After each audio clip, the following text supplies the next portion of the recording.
Make way for ducklings. You can read along in your book. When you hear this sound, open the book to the title page. Here is the name of the story again.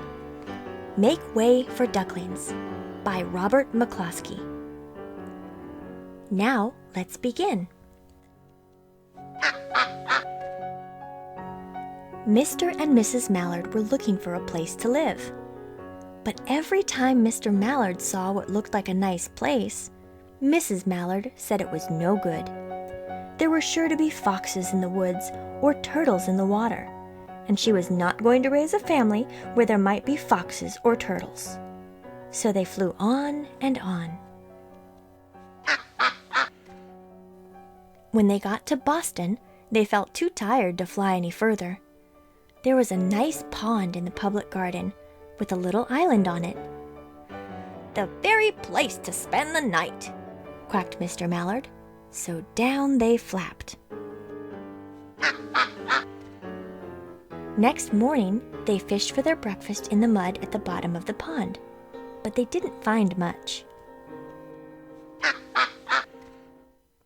Just as they were getting ready to start on their way, a strange, enormous bird came by.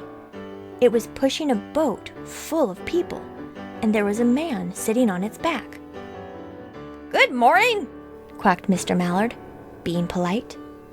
The big bird was too proud to answer, but the people on the boat threw peanuts into the water, so the Mallards followed them all round the pond and got another breakfast, better than the first. "I like this place," said Mrs. Mallard as they climbed out on the bank and waddled along. "Why don't we build a nest and raise our ducklings right in this pond? There are no foxes and no turtles, and the people feed us peanuts. What could be better?" "Good," said Mr. Mallard, delighted that at last Mrs. Mallard had found a place that suited her. But... "Look out!" squawked Mrs. Mallard, all of a dither. "You'll get run over!"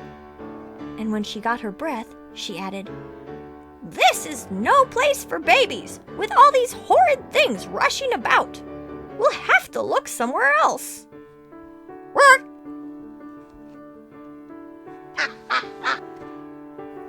So they flew over Beacon Hill and round the State House, but there was no place there. They looked in Louisburg Square, but there was no water to swim in. Then they flew over the Charles River.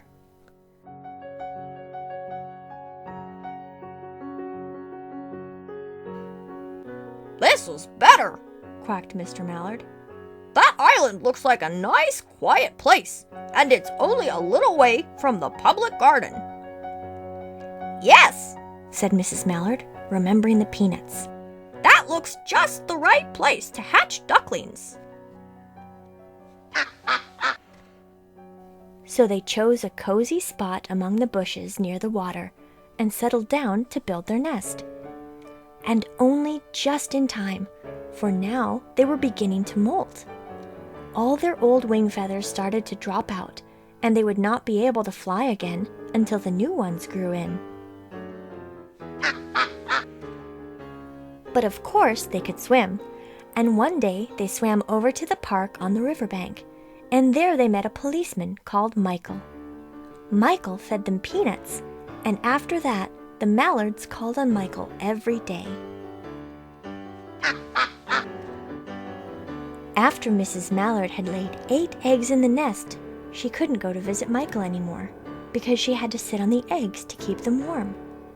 She moved off the nest only to get a drink of water, or to have her lunch, or to count the eggs and make sure they were all there. One day, the ducklings hatched out.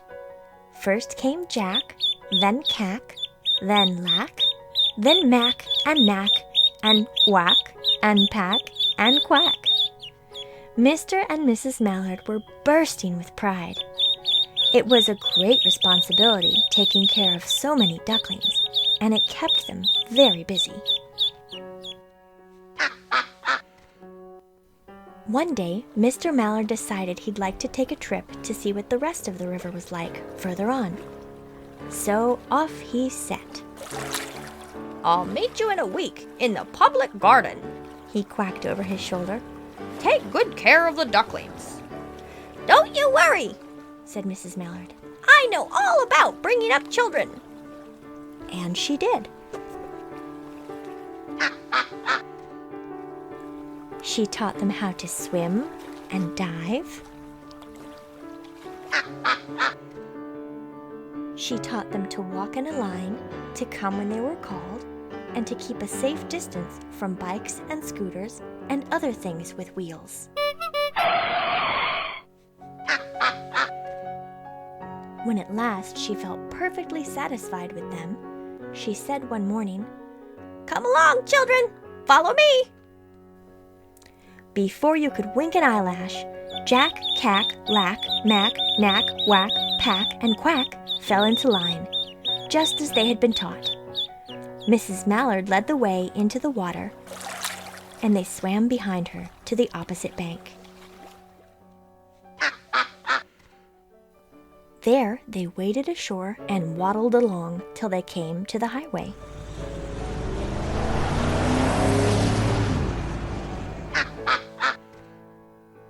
Mrs. Mallard stepped out to cross the road. "Honk, honk!" went the horns on the speeding cars. Went Mrs. Mallard as she tumbled back again. Went Jack, Cack, Lack, Mack, Knack, Whack, Pack, and Quack, just as loud as their little quackers could quack. The cars kept speeding by and honking. And Mrs. Mallard and the ducklings kept right on, quack, quack, quacking. They made such a noise that Michael came running, waving his arms and blowing his whistle.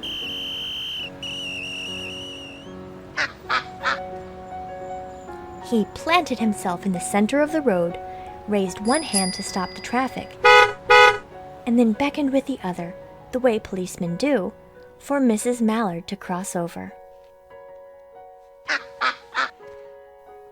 As soon as Mrs. Mallard and the ducklings were safe on the other side and on their way down Mount Vernon Street, Michael rushed back to his police booth. He called Clancy at headquarters and said, "There's a family of ducks walking down the street." Clancy said, "Family of what?" "Ducks," yelled Michael. "Send a police car, quick!" Meanwhile, Mrs. Mallard had reached the corner bookshop and turned into Charles Street with Jack, Cack, Lack, Mack, Knack, Whack, Pack, and Quack all marching in line behind her. Everyone stared. An old lady from Beacon Hill said, "Isn't it amazing?" And the man who swept the streets said, "Well now, ain't that nice?" And when Mrs. Mallard heard them, she was so proud she tipped her nose in the air and walked along with an extra swing in her waddle. When they came to the corner of Beacon Street, there was the police car with 4 policemen that Clancy had sent from headquarters. The policemen held back the traffic so Mrs. Mallard and the ducklings could march across the street. Right on into the public garden. Inside the gate, they all turned round to say thank you to the policeman. The policeman smiled and waved goodbye. When they reached the pond and swam across to the little island, there was Mr. Mallard waiting for them, just as he had promised. The ducklings liked the new island so much that they decided to live there. All day long, they follow the swan boats and eat peanuts. And when night falls, they swim to their little island and go to sleep.